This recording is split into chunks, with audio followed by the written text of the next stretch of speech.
Pioneering Radio and to our show, Pride and Ownership, the Love for the Job.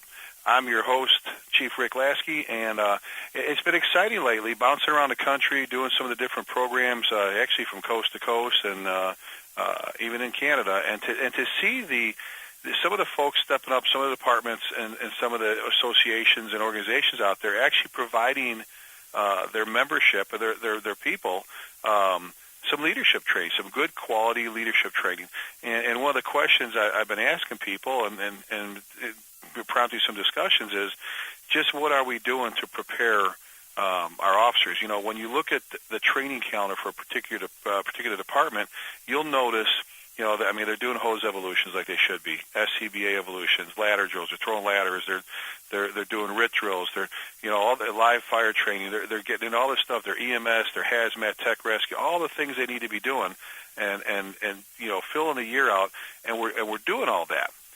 But then you say, okay, let's look at how many times a year are we doing something for our officers and for our acting officers. And you'll see some of the tactics and strategy classes going on, and you'll see some of that stuff. But what are we really, truly doing to prepare officers? I mean, Chief John Salk and I have been getting bombarded with requests. With, you know, we do the company officer school and the 3 different leadership programs. And, I mean, actually walking people through planning and organizing their day and so on and so forth. But what are you doing out there to get your people ready for that next level? And once they're there, what are you doing for them? It's something I think we need to address, because if there's something going wrong, and we've said this many times in the past, if there's something going wrong in the firehouse, there's something going wrong, whatever, with your folks, it's usually attached, or the source is the lack of leadership or the poor leadership back at the firehouse. So what are we doing to get our people to the next level is the big question out there right now. That's something we need to think about for the future. We'll talk about that. But again, we're doing all the basics. We're getting all the good stuff in. What are we doing to prepare those people for company officers? And then besides the executive fire officer program, what are we doing for the chiefs? What are we doing to help them do their jobs? Because, you know, I know this is, okay, now it's time to whine a little bit, but, you know, once you get there, there's not a whole lot. And if you don't have a good networking base, if you don't have a good group of people, and when I mean a good group, not some knucklehead who became the fire chief who doesn't have a clue what he or she's doing as fire chief. I'm talking about good, reliable mentors and people and brothers and sisters you can call. I know I've got a long list of people when I'm going through a bad time where I'm, you know, just at a loss, that I can call and lean on, and they can straighten me out and they can help me out too. So what do you got for that networking base? So again, what are we doing for the chiefs out there? What are we doing for the company officers? And it's just hard. I told Chief Salka, even with his Chief Officers Academy he does, you can't get everybody. So think about that. We'll talk about that in the future. Unfortunately, we've had some bad news just prior to the taping of this particular program in Kilgore, Texas, which is East Texas. They had a very, very bad thing, very bad line of duty death, double line of duty death during training with a tower ladder, and 2 younger firefighters with the department, if you will. 2 brothers ended up losing their lives there, and we just want to keep our thoughts and prayers with them and their families and the brothers and sisters out there. I know the Denton County Fire Chiefs community was asked to go out and assist them with the funeral. The IFF's in there; they're doing their thing, and rightfully so, and doing a good job, and sort of a partnership. And you know, you always hope when these things happen that you know that you can work together, that you can get everybody together and do the right thing, and not kind of. It's one of those difficult things to do during a funeral at times. Is you don't want to make it difficult for the people who are suffering loss. At the same time, you want to see the outside folks that come in to help check their egos at the door, and just, you know what, the goal is, number 1, to take care of the fallen firefighter and their family. Number 2, the brothers and sisters of the department, and then number 3, the public. So, always keep that in mind when you're doing this, and they're doing a great job out there. Chief Joe Florentino and Chief Darrell Brown in the group, and then the folks from the IFF. So doing the right thing is just sad loss. And again, we're hurting. Our hearts are hurting. And the other thing too is I don't know what's going on this year and how we have to attack this. The U.S. Fire Administration is doing some pretty incredible things with their programs and trying to get things taken care of. But I don't know if it's just me, but I get the emails every day from them regarding the civilian fire fatalities, and I need to go back and look because it just seems like every day or every other day there's a multiple fatality death. 8 members, 7 members, 5 members, 3 members. There's always been 2. Once in a while you see 3, but it just seems like lately it's been 4, 5, and 6, and 7, and sometimes more. Something's happening, and just to say, well, it's going to be a bad year is not good enough. I've said it before. I think there's a point where we have to start being a little more proactive, and that means through fire prevention, through public education. Let's go out and see if we can slow some things down a little bit. We don't want to take work away from folks, but at the same time, we don't want to see little ones dying in fires and all that. There's not a firefighter out there who wants to see that. So maybe we need to look at what we're doing there and see if we can make that kind of change and work in our favor. That's just tough time. So anyway, what I want to spend some time with you today and is addressing a question I've been asked. It seems, once in a while you get on a roll where, like the past couple months, the same crop of questions bordering on the same couple of topics come up. And the one is how do we hire the right people? We talked about this once before. How do we get the right people into our firehouse, both volunteer and paid? And that can start with how you recruit your people. What kind of recruitment program do you have going on out there? What kind of retention program do you have? There's several different issues. I mean, the first one is understanding that there's only so much you can place on someone's shoulders in the way of responsibility and workload. Let's talk about our volunteer firefighters that step up and do it for free and in most cases and give so much. They've got their family, they got their full-time job, they're doing this. We have to be thinking about taking care of them and training them and doing all the right things for them like we would anyone else. But there's a breaking point where, sometimes someone that's got, a minivan full of kids at home that they're trying to get college funds ready for, they may be working 1.5 jobs already. You got to be understanding, you got to be reasonable and realize that, if they're making an effort to get their training done, if they're making an effort to make their calls, you've already won. You've already done good, and anything above that is a bonus. And you've always got that group of firefighters that are going to be there 24 hours a day, 7 days a week. They're ready for all the calls. I mean, I was that way, and I used to look at some of the guys and gals and go, well, how come they only make certain, you can look into this all you want and twist it however you want, but it just takes a little bit of realization that there are a lot of demands on people's lives. So when you're looking at your training programs, when you're looking at your call requirements, try to be reasonable with it. There's a lot of folks doing a good job. I've been to a couple of places where I've said, I don't know, back in my heyday when I was living at the firehouse, if I could have lived up to what you're looking for expectation-wise. And then, some of the good chiefs that are out there and good training officers will go, well, we can't get people to stay, or they stay for a little bit, they leave. Normalcy is not everybody can be a firefighter. We've talked about that. So you're going to get those folks that come in, and after a year or so, that 1 to 3 year mark, let's say, they're going to leave. Then you're going to get the group that stays there from 3 and 4 years to 7 or 8 years, maybe 9 or 10. Then you're going to get that next group that stays from the 10 to 20, and then you got some of those lifers. And maybe the attitude, and I know I talked with Eddie Buchanan about this, my brother in Hanover County. Maybe the attitude should be, if a young firefighter is going to come to work for us and going to be here 3 years, and we're going to train him or her, and then we lose him to a paid department, so be it. It's officer and gentleman time. Louis Gossett Jr. I mean, at the end, what did he do? He ended up. He started all over again. He was producing a product, and maybe that's what you do. If you're only going to have them for 2 or 3 years, you get as much as you can out of them, within reason. And then when they leave, you go, well, at least we put another good firefighter out there, and you start it all over again instead of worrying about what am I going to do next, and I can't believe people are leaving. Sometimes that's just life. So, people are going to come in, they're going to go and do something, they're going to move on to something what they think is bigger and better. But I guess my biggest point is just be reasonable with what you're putting on their shoulders. And you know how I am about training. We need to be training our firefighters and doing what we should be doing. But at the same time, we got to remember what's realistic and what's not, and that kind of helps the whole retention thing. The recruitment side of it is how are you when you look at who you're hiring and you want to hire the right people? What are you going after? A good friend of mine, Becky Dengler with Cobb County, Georgia, chief.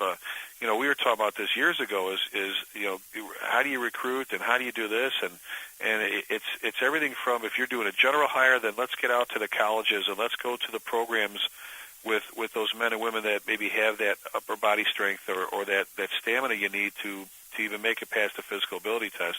That's the basketball teams, the volleyball teams, the softball team, the football, that kind of stuff. Now, you don't have to be a cage fighter to be a firefighter, but what I'm saying is it takes a certain amount of strength to do what you're doing. And there's a lot of wonderful people out there. So where are we focusing our efforts?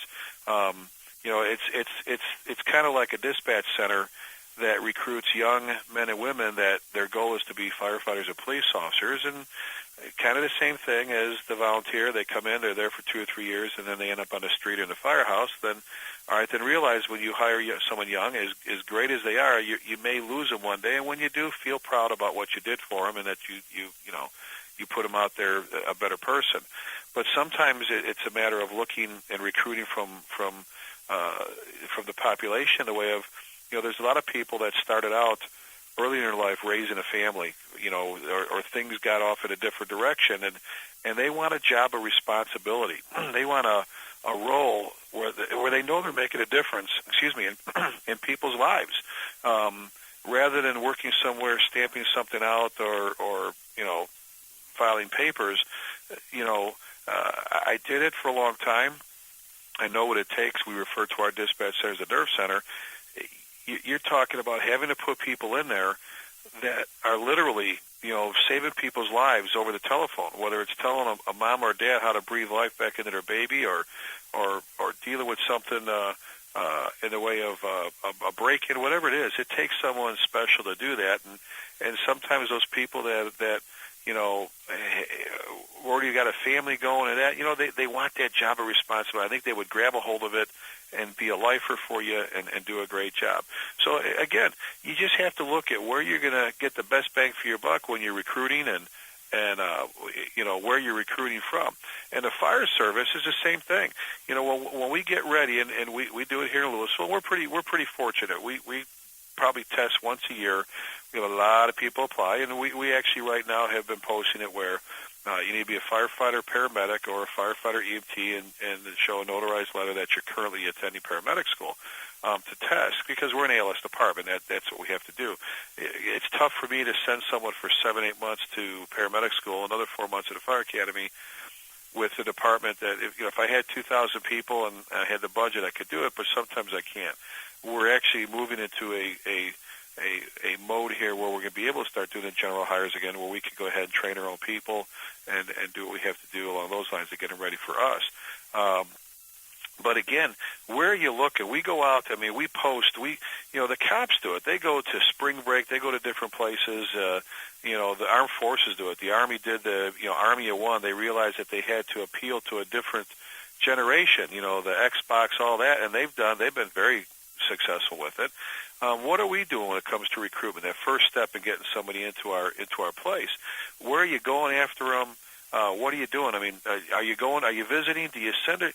We created a recruitment and retention committee, and that is a group of folks that we can call and go, okay, this is what we have to do. Here's your marching orders. We need to get to all the paramedic schools that are out there right now, and literally walk in one day and catch them at lunchtime or whatever, or talk to their instructor. And their instructors want to see them work somewhere, and give them the posting on here. Look at the Louisville Fire Department or the Lake City's Fire Department, or whatever, Coeur d'Alene, Sacramento. They're hiring. Here's the job. Here's the description. Here's what you have to do. A lot of these paramedic schools are proud of the fact that they can churn out some incredible paramedics and say, look at where our men and women, our students, are working now. So you need to get out to the paramedic schools, the classes. You need to get out to the fire academies. they're chock full of people that, yes, some of them are already working for a fire department, some of them are not. Some of them are people looking to get a job and looking to get out there and do something. We take it a step further. We get to the schools. We get, here in our state, in Louisville, you can be 18, 19 years old and apply for the job. I know some states you have to be 21. So for us, it actually works where we can get to the high schools and get the notices out and get people looking at it. We spend time on Career Day talking about it, being the best career in the world. And we've talked about it before. The fire service is the best profession in the world. The churches. And folks, this works for you. Paid or volunteer department, it doesn't matter. If you're looking to recruit people, you've got to get out to where the people are, and that means getting out maybe to your local churches and visiting with some of the pastors and saying, can we put this on the church bulletin board? Would you mind posting this for us? Most of your churches, are more than willing, to allow their membership the opportunity to look on the bulletin board and to look. They're looking for a firefighter, looking for a paramedic, they're looking for a volunteer firefighter. That's good stuff. So you've got the churches to go to. You've got some of the service organizations to go to. There's so many websites. There's so many things you can do to post. Now, there's all these means and methods of getting the word out. And again, there's a lot of stuff on the internet, a lot of them where you can post your jobs. There's state associations, there's chiefs associations, there's all these different things to get the word out. Now you got the word out. Now you got these folks applying, and we get them in the door, and now they go through our process. Which for here it's quite a process to get through. Besides the application, filling out the application, and then the next step, we getting through the written, and then getting through the physical, or if you flip flop it, do it the other way, and then. You've got the chief's interview, the oral interviews, and you've got the your drug test, and you've got your medical exam, you've got your psych exam, you've got your background investigations, polygraph, all these different things that you could do, and we do. We've got a lengthy process here that we put people through because we want to make sure we are hiring the right people. But if you're a young firefighter and you're applying for a firefighter's position, I'm just going to say it, and being the fire chief, I'm just going to tell you, and I guess that's what I want to do is say, okay, if you were looking to hire, all right, let's talk about that. And if you're on the board that's hiring them, if you have somebody that hands you an application that's not filled out correctly, or they don't include required information, we toss them. I'm sorry. I mean, my good buddy Chief Tom Freeman from Lyle Woodridge, we went through this, and he said, the kind of firefighter that does that doesn't fill out the whole application is the one that's going to come up to you later and say, hey, Chief, I'm sorry, you wanted me to search the whole room, not just behind the door? Yeah, I wanted you to search the whole room. I wanted you to make sure that your booster tank was full all the way. If you can't fill out as a candidate the application, the paperwork correctly, what are you going to do when you get on a job and it's time to fill out an ambulance report or a fire report or to check your rig? Are you going to do that half-assed too? And a lot of this, guys, is a personality trait you're looking at. You're looking at what's walking in the door. I really no longer want to hear about Generation X and Y and Elemental P and all that, because once they hit the door, they're ours, and it's our job to take care of them, mold them, and tell them how we want them to be and how we want them to act. It's our job to define our expectations for them and tell them what needs to happen. But if they can't fill out the application correctly, I mean, do you really want them in the first place? And that's me. That's just my opinion, and some of my friends is, what, if you can't even fill the app out, I don't want to even think about the problems you have with you later. So if we get someone that fills out the application properly and completely, all right, let's move on down the road, and they make it through your process. If you conduct an oral interview, and I'll do this. I have a lot of young firefighters that will come in here, a lot of young men and women or first-timers saying, I'm getting ready for that oral interview for Lake City, so I'm getting for the interview over at Flower Mound. Chief, what should I be thinking about? Now, the goal here isn't to sit there and go, okay, let me tell you all the questions and give you all the answers that people are going to be asking you. Here's the secrets and all that stuff. That's not the goal. Excuse me. That's not the goal of this process. The goal is to prepare them as best as you can. So what I do is I tell them, so first of all, did you fill out everything out properly? And then I talk to them a little bit about themselves. I ask them a little about their background. I go, have you done anything? Now, let me even back up even further. All right. If you haven't, and I'm going to mention it again because it's a great article and it's a two-pager. If you haven't read the rookie firefighter preparing for the role that was in Fire Engineering Magazine. It was in the roll call series back in December 2007. You can get it off the web or you can get it out of your magazine.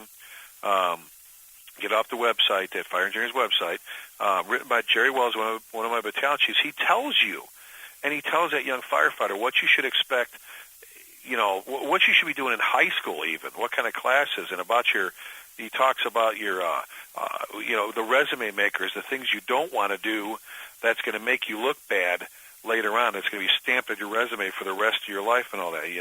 Those little things that people will think about when they're doing something in college or in high school that they really shouldn't be doing. But then he talks about what, as you walk up the firehouse, what you should be thinking about when you get in the firehouse and so on and so forth. So there's something that I've mentioned that probably 15 times that we really need to be thinking about. But on the other end of this is, all right, now you're walking in here, coming in for the interview, and I talk about, again, what have you done anything that we need to worry about, anything you need to clean up or take care of? Let's say we're past that and you're getting ready to prepare for the interview. First thing, folks, you need to be thinking about, if this is your first interview, do some homework, man. There's nothing more frustrating than to sit there and have a young candidate, this young man or woman, coming in and the first question is, all right, why Louisville?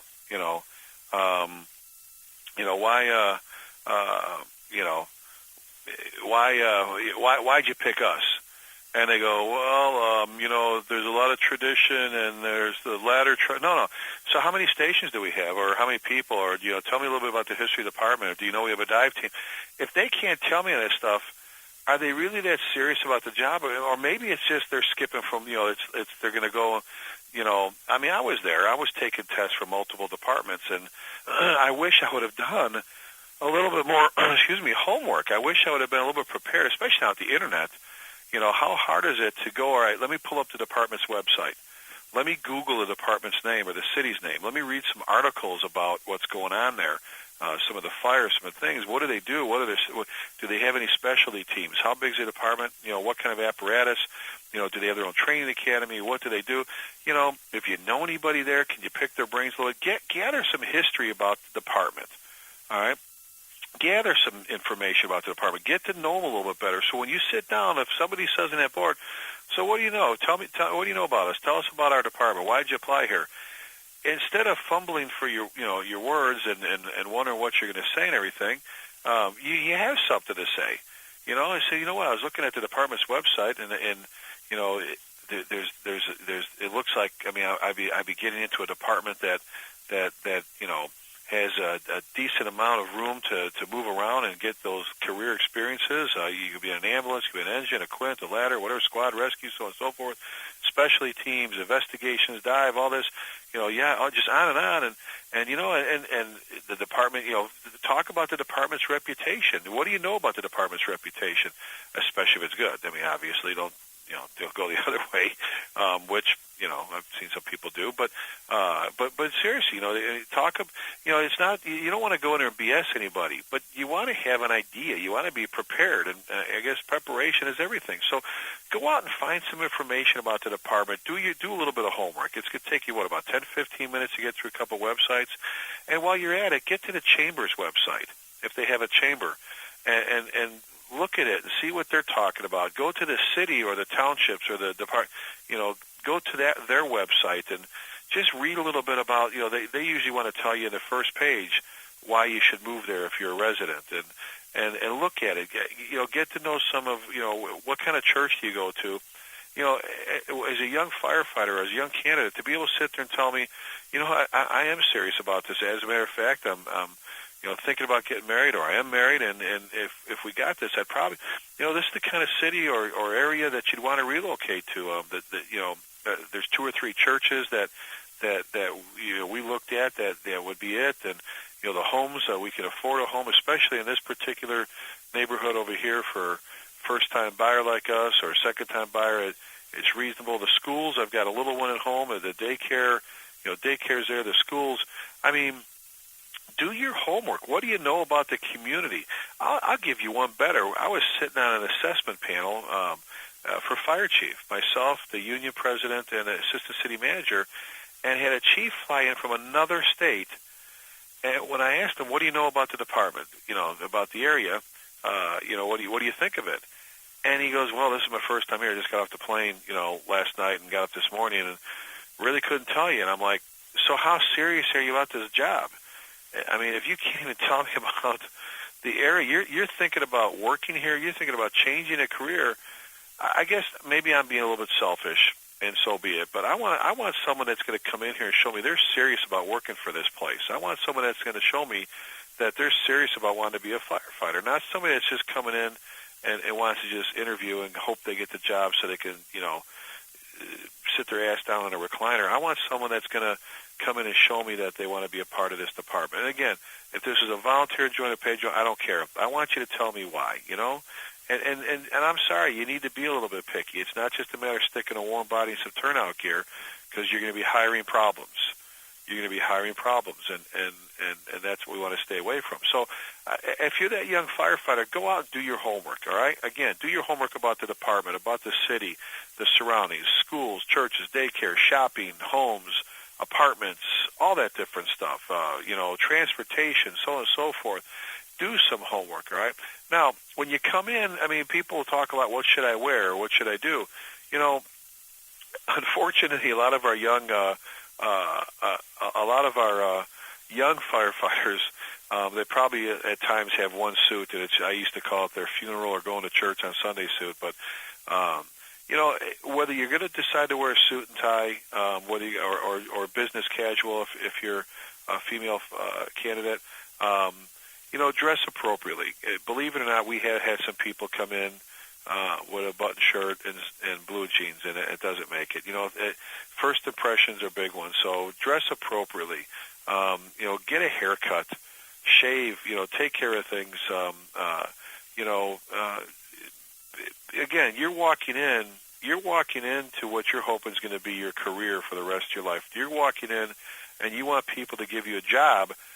If it's the paid side, that's going to pay you for the rest of your life. If you're walking into a volunteer department, they're looking at, once you put that T-shirt on, once you put that sticker on your windshield, you're one of us. What kind of an image are you going to portray to the public out there about us? Because every one of you is a reflection on all of us. All right, every silly, stupid thing you do out there makes us all look bad. So we want to keep you from doing the silly, stupid things, and that's gets back to the leadership thing too. But we want to make sure that you're doing this for the right reasons. So prepare yourself.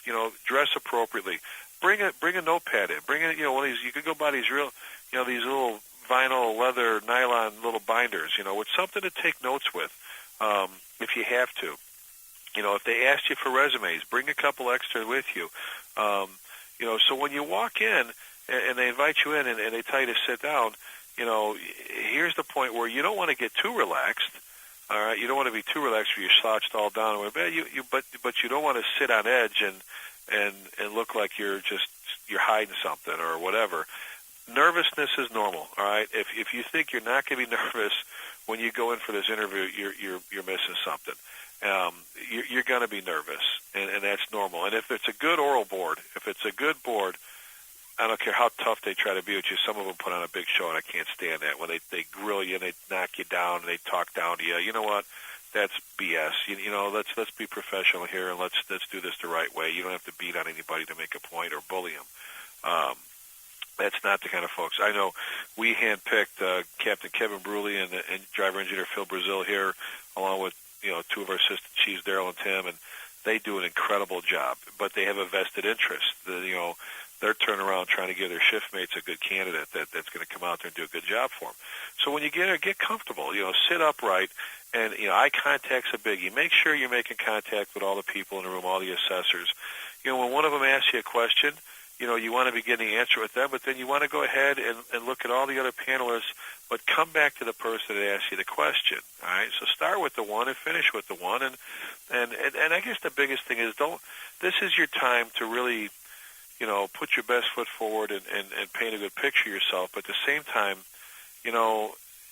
don't try to pull the wool over anybody's eyes. Okay, it's that we can usually see through someone that's just putting on a show that's not real instead of seeing a real deal, all right? Granted, you've only got so much time to get in there and show them what you can about yourself, but at the same time, you got to be careful and just not act a fool or just, where we can see through that you're not being honest or truthful.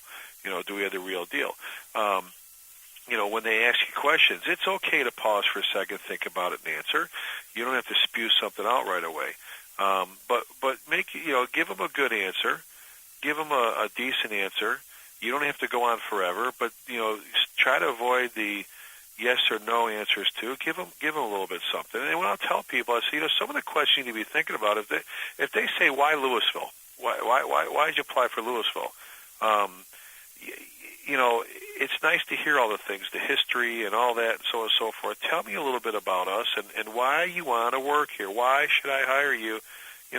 Without saying I'm the best candidate, show me you did your homework, that you're interested, really, truly interested in becoming a member of this department. If they ask you, so what have you done to prepare yourself? Be ready to answer that question. What have you done to prepare yourself? Did you go through the fire academy already? Did you go through paramedic or EMT school? Have you been through any training, or is this is your first door you walk through? Well, what have you done besides that? Have you been sitting at home in your parents' basement? Have you been going to college? Have you been going to some of the trade schools? What have you been doing to prepare yourself for what you're about to get yourself into? Any extracurricular activities. Do you do something with your church group or with an organization or a service club or a sports club, something like that? A team, youth sports. Scouts. What have you been doing?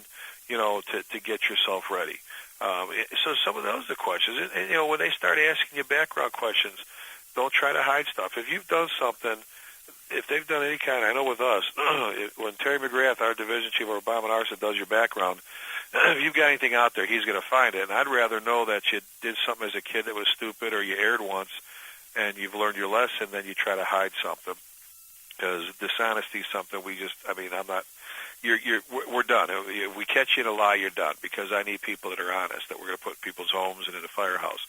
But think about that. When they put you in those situations, they ask you those questions to make the decision as to what is right and wrong. You have to go with right. We want honest people. I don't want someone that's going to come in here and I have to worry about whether they're honest or not right off the bat. If they're going to ask you, if they pose you the question, what do you do, if you see a fellow firefighter doing something illegal or whatever? Well, you know what?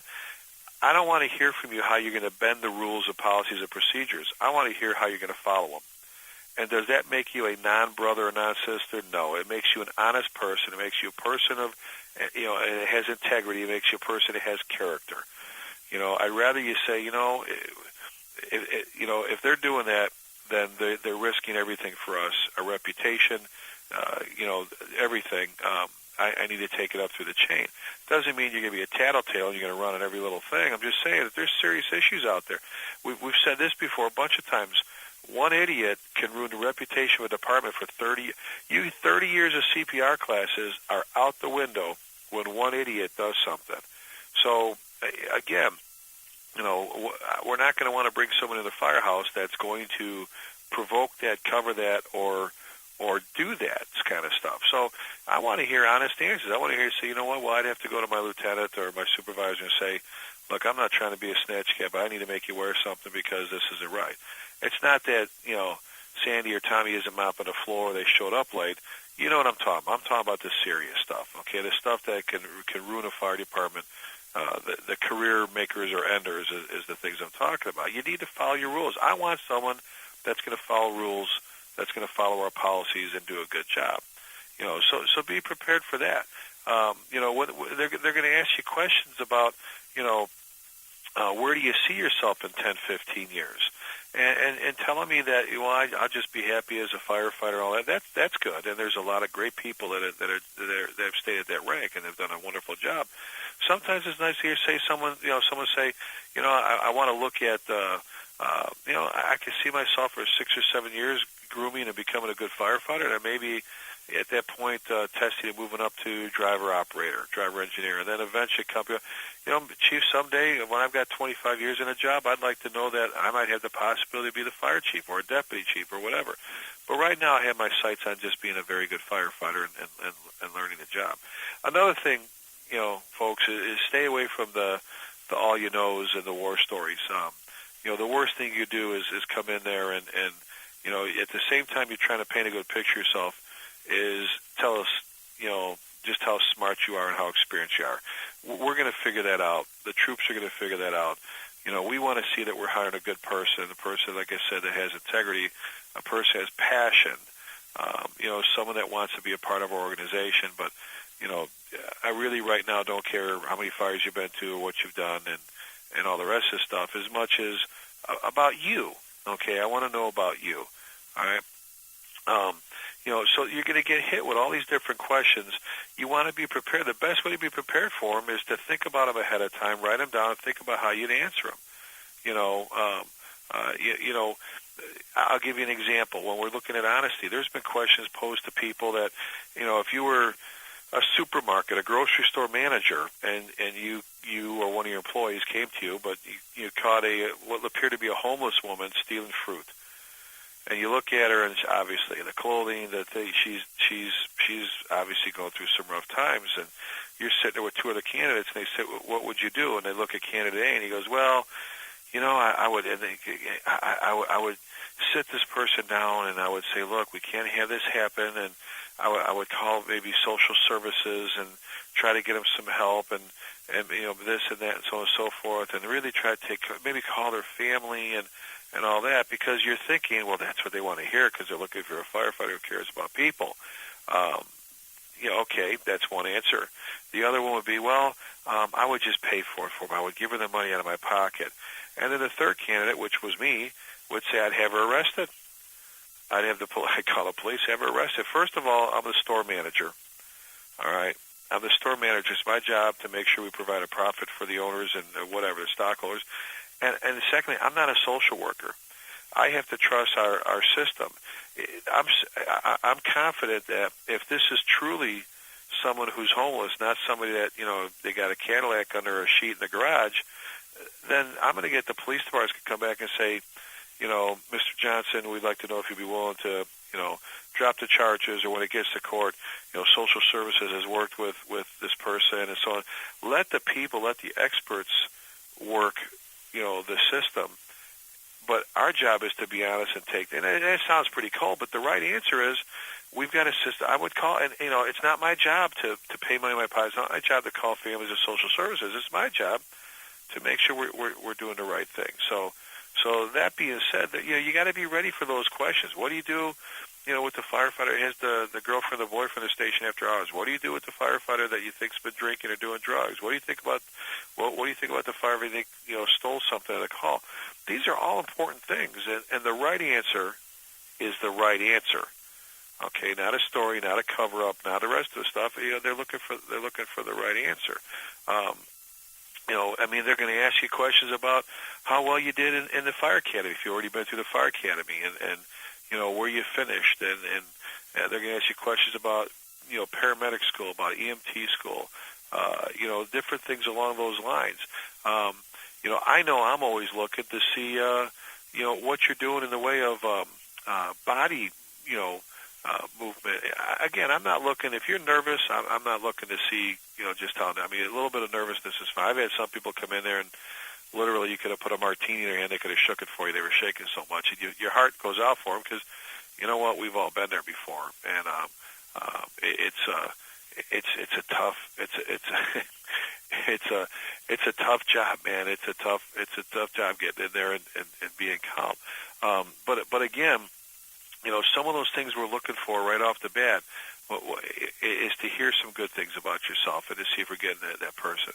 We'll ask you things, take us through your normal work day at your current job. Tell us about a situation you're proud of, where you got to help someone or take care of a certain kind of situation.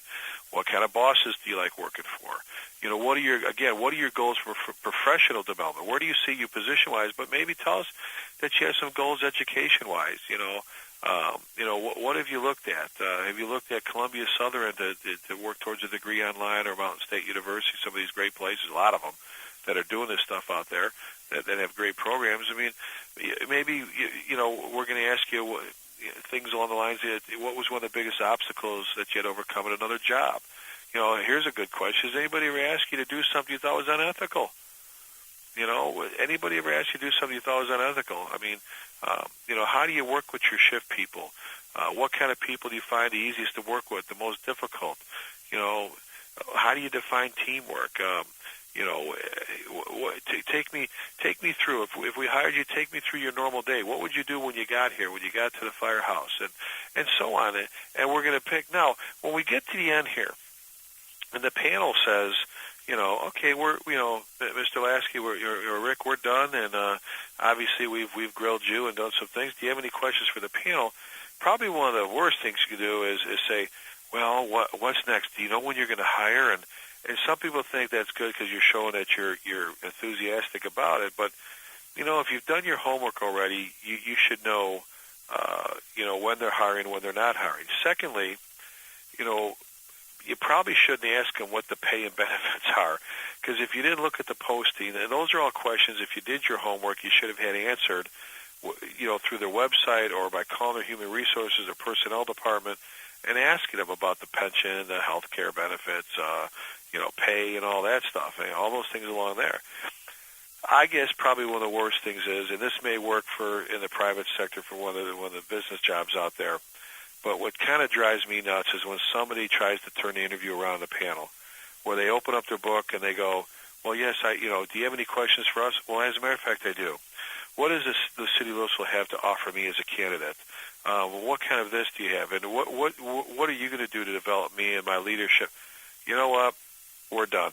You just told me this is not, unfortunately, this is not IBM or this is not whatever, private business. I mean, those are all great businesses, don't get me wrong. It's the fire service, and nothing gets me going more than somebody that opens up and starts interviewing the panel. I just don't get that. Some people try to justify it. Some people can write me emails going, I think it's very important to be able to sit there and have a list of questions. Now, it's one thing to turn around and go, I looked at the website. I've talked to a couple of firefighters. Do you provide additional schooling? Like if I wanted to go to paramedic school, would you put me through it? Or how? Is there a waiting list to go to paramedic school? It's always been my dream. Or if I want to be a diver, how soon can I do that? If I want to be a fire investigator. Now, those are all legitimate questions. Those are the kind of questions you enjoy, because now you're telling me you want to get here and you want to get better. But if you're going to turn around and start asking me what do I intend to do for you, and what do I have to offer? We already told you we have to offer. It was in the bulletin, it was in the posting, it was on the website, it was there. You either want to be a firefighter, work here, or you don't. And again, maybe if you disagree with me, please send me the email. But I'm looking for someone that really wants to be a member of this fire department. Now, before we even get to that final what kind of question you have for us, I explained to the candidate. I let Phil and Kevin and Tim and Daryl and them do all their questions, and I just sat there. Maybe once in a while I may follow up with something, but that's rare. When they're done with their questions, they turn it to me, and I explain to this candidate what's going to be expected of them if we hire them. If we hire you, these are our values. These are our core values: pride, honor, integrity, and this is what we expect, and I define each one. And I tell them what it's going to take for them to be a Louisville firefighter. And I tell them that they're going to have to walk in this door and prove themselves to their shift mates, to our members, that they belong here. We don't haze. We don't beat people. You may get a water balloon dropped on you, your sheets fall, all that fun stuff. But you know what? We don't harass. We don't humiliate. And we don't beat people or physically hurt you. That's not going to happen. We don't permit that. We don't allow that. There would be some jokes and everything else and the normal rookie stuff. But, I want you to come in here. I want you to prove to them that you belong here. If this is a paid department, I want them saying, I want the other two chefs going, how come we can't have a rookie firefighter like that, a probie like that? Why do they have that? That's the kind I want. You want to come in here and be that once-in-a-lifetime probie, the one they'll talk about in the future. You want to be that new volunteer firefighter that the officers and the membership are going, wow, we lucked out with this one. All right? You want to come in and show them. You want to do that. All right, you want to, and I tell them, this is what we expect. I expect you, if somebody pulls up on the apron in a car, I expect you to trip someone to get there quicker than them to see what those people need. If your captain has to dynamite you out of a recliner, then we probably don't need you. If your bedside manner, if you're going to treat people rudely on the ambulance, then we don't need you. All these different things that you're going to take care of each other, you're going to live up to what we expect. These are our values. This is our way of life here. If you can't live up to that, if you can't, make that agreement, then this is probably not the right spot for you. And let's do this. Let's shake hands, and no hard feelings, no animosity, nothing like that. And let's move on down the road. And just tell us, you know what, Chief, I don't think this is a good fit for me. I appreciate the time of the interview. We don't want to waste your time, and you don't want to waste ours. And I definitely don't want to hire someone that 11 months and 29 days from then, we're going to be going, we got to cut you loose because you don't care about the job, and obviously you didn't pay attention. So, we want someone that's going to come in and show us. So that's the first part of it. And I tell them, if you can't meet those expectations, then maybe we need to move on down the road. On the other hand, if you can live up to our way of life, if you can agree to live by our principles, by our values, I promise you, on my life, I promise you, it'll be the best career choice you ever made. And I want them to know. I want them to know right then and there. And let's step a little further. If we end up hiring later, just so you know, when they're during their orientation period, their first day here at 1 o'clock in the afternoon, I get them for 2 hours, and they get to talk for me for 2 hours about our values, our system, our way of life. Then they go to the other chiefs, they get to talk. I mean, this is something that was done to me my very first day on the job by my lieutenant, Bill Allen. All right, and I expect that from my captains and my company officers here, that when that rookie starts, that sometime that first day they're going to sit down and they're going to lay down, this is how we do things, and this is why we do things, and define their expectations from the very first day. Tell them what you expect from the very first day. No surprises, nothing. All right, so I do that, and then when we're done, we go, okay, and off we go. So we let's look back at this for a second. We went out, and again, I wish we had 4 or 5 or 6 hours, and we actually do this in a class. Sometimes even just a couple hours to talk about, really look at recruitment and retention. All right, let's get back to that just briefly. All right, kind of review some things. What are you doing to recruit your people? How are you doing? Are you just putting it in a newspaper? You just put it on a website? Well, maybe that's not good enough. You got to make an effort. I bet you have firefighters in your department that would love. They would really love to be able to go out and recruit people. They would love to be able to go out and hand out brochures. They would love to be able to go out and market their department. So I mean, you've got some all-stars that are some good folks that really want to go do that. So what are you doing to recruit your people and at the same time retain them? But what are you doing to go out? Where are you going? And what kind of, pool are you recruiting from? And whether you're big department, small department, it don't matter. If you're tired of seeing the candidates come through that none of them qualify or they all have criminal records, then stop going to the jail to recruit, okay? I mean, I'm being a little sarcastic, but the truth is the truth. You've got to go out to the community. You got to go out to, like I said, to the people that are, hey, where would you want your kids to meet their life partner at? You know what I'm saying? In a bar somewhere, in a back street alley, or maybe at an organization, a church, or school, or whatever. You know what I'm saying? Go out and recruit the people you want that are going to put the best foot forward and display the best attitude and image for your department. So what are you doing to recruit and retain your people? Once you get them in there, what are you doing in the interview process? What kind of questions are you asking, and what do you tell them? As the candidate, if this is your first interview, what are you doing to prepare? And that's kind of what I want to end things with today, is what are you doing? What have you done? Are you doing your homework? Do your homework about the department, about the city, the surroundings, like I said, the churches, the schools, the daycare centers, the housing market, the apartments, transportation, things to do, shopping, everything. Do your homework. It's worth the hour on the Internet to do all of that. It's probably 10 minutes to learn about the department. Learn. It's so, if anything, guys, it gives you the confidence when you walk in there for the interview that you feel comfortable. You know what? I know about this city or this township, whatever. I know about this department. Now, as I got, all right, hey, come on. Give me the questions. Throw the questions at me. Ask me about me. Ask me about my life. Ask me about my character. Come on. Ask me anything. I'm ready for you. Where do I want to be in the future? What am I going to do to develop myself? About my experiences. What do I believe in? You want me to explain my values? How would I deal with a dishonest person? How would I, what have I done for someone? What am I proud of? What are my accomplishments? Just, all these different things. Make all these lists ahead of time. Be prepared. Dress appropriately. Come in. Sit comfortably. Eye contact's important. Look them in the eye when you're answering the questions. Work the room. Be honest. Don't try to BS anybody. Be honest and tell them about yourself.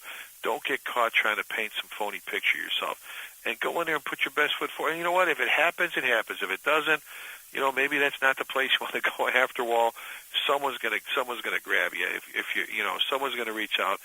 Sometimes it's the luck of the draw. But I'm telling you, it's the best way. Be prepared for that first interview. Be prepared for those questions. Ask somebody. Go and ask some of your, someone you know. Go ask someone who's a firefighter. Go whether it's through somebody else or whatever. Like I said, I've done it here. I've had young men and women come in, and we've talked about the process and what they need to prepare and what they need to do because, I'm looking too. I'm a fire chief. I want to hire good people.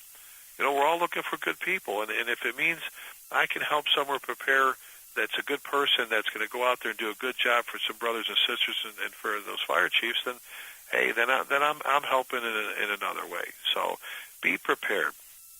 Get everything ready. Walk in and go after it, okay? Obviously, we could spend hours on this. I just lately, again, I just been hit with a whole lot of questions about, how do we hire the right people? And this is just a small part of it. But like I said, those good backgrounds, explaining and defining your department's expectations, your values, your vision, your mission. Some good questions. Don't be an ass. Don't be a bully. And take care of them. See what you'll get a good read. See what they're going to do. Hopefully, they're going to come in there, and as you, the candidate, you want to go in there and show them why you want to be a part of that department. Why you want to be a part of that department, and open up yourself, man. Be an open book and ask them when they ask you things. Hey, is there anything else I can tell you about me? Anything else you get to know about me to help to allow you to get to know me that much better? These are the things we're looking for. And I'm just hoping that just a little bit of what we talked about this morning will help a couple different folks. If you're that new, that young in your career, doesn't mean age, firefighter, that candidate, if you're looking to get on the job, if you're looking to apply, if you're whatever, hopefully this has helped you prepare a little bit better. Read Jerry Wells' article that I mentioned earlier about preparing for the role. If you're truly preparing for it, do your homework, get ready, have the right attitude. If you're the ones doing the hiring, take some time, man. Take some time, get the right people on the panel. I wouldn't overwhelm them with 10 people, but get the right amount of folks in there. Get the folks that have a vested interest. Get the folks that are going to, try to pick someone and value or evaluate someone that is going to be the people crawling into burning buildings with, the people that they know are going to take care of their firehouse and continue to build on their heritage, their reputation, and make it a great place. So hopefully, like I said, we've helped both sides out, those looking to hire the right people and those that want to get hired. If you have any questions, I've always thrown this out there before, please email me at rick@prideandownership.com. You can do that. You can give me a call on the phone, whatever. I'll do the best I can for you, point you in the right direction. My assistant chief, Daryl Brown, he's another email address for you, D as in David, Brown, so Daryl Brown, dbrown@cityoflouisville.com. dbrown@cityoflouisville.com. Daryl is always helping people and telling them this is what you got to do and this is the best way to prepare and all that stuff.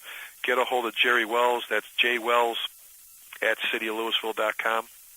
Jerry will definitely step up like Daryl and help you prepare. A lot of people out there that you can get your information for. A lot of people are going to help you get ready for that interview. There's a lot of people out there going to help you be the department that's interviewing the candidates. It's out there for you. Nobody has to stumble and not know what to do. Our whole goal is to grab a hold of and recruit and place in positions the best people possible.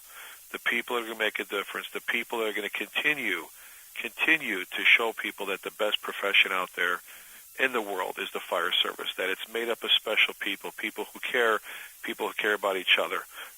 Again, I've said it before, if you've got someone that doesn't have that feeling, if you've got someone that's going to treat it as just a job, you got someone that's going to treat it just because they want to carry the pager and say they're with your volunteer fire department, if you're there, for the wrong reasons, then, you know what, go away. All right, just leave and let's be done with you. But the flip side of that is we need to be able to pick apart and identify those good folks as well as those we don't want to bring on board. And again, get the best people out there to continue to make this the best business in the world. That's it. That's what we got for today. Hey, let's try and figure out some ways. We got to do something to get the civilian fire fatalities down. We've got to do something. And smoke detector programs, I just don't know if that's enough. I mean, I don't know. There's something we're missing out there that we've got these numbers going up. We got to keep working on getting the line of duty death numbers down in the fire service.